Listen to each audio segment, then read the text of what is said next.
GST પર launch થઈ રહી છે, કયા કયા મુદ્દા ખાસ તમે આમાં સ્પર્શ્યા છે? તમારી વાત બરાબર છે. ચિદમ્બરમ સાહેબે આ બજેટમાં અનાઉન્સ કર્યું હતું કે 1 એપ્રિલ 2016 જીએસટી ઇમ્પ્લિમેન્ટ થઈ જશે.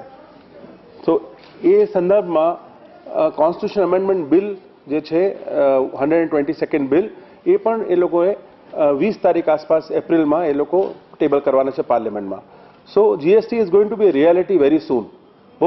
બહુ જલ્દી તમને દેખાવામાં આવશે કે જીએસટી આવતા વર્ષે રિયાલિટી થઈ જશે. અને આ બુક જે લખી છે એમાં ઘણા સવાલો પણ છે અને ઘણા સોલ્યુશન્સ પણ છે.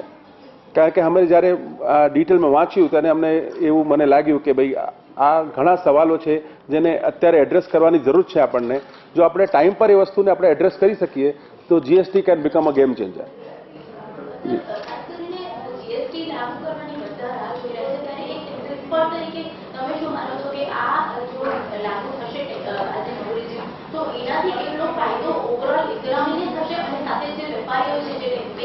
જી,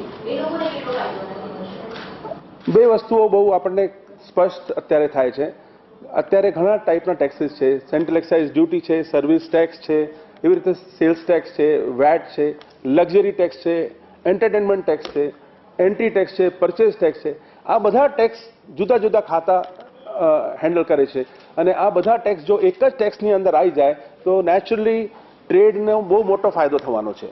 એ કમ્પ્લાયન્સ ઇસ્યુ જો છે, તમે એટલા બધા ખાતાઓ પાસે જાઓ અને બધી કમ્પ્લાયન્સ કરો અને એક જ જગ્યાએ આપણે કમ્પ્લાયન્સ કરીએ, એમાં ટ્રેડમાં બહુ મોટો ફાયદો થશે અને એ ગેમ ચેન્જર જ થશે.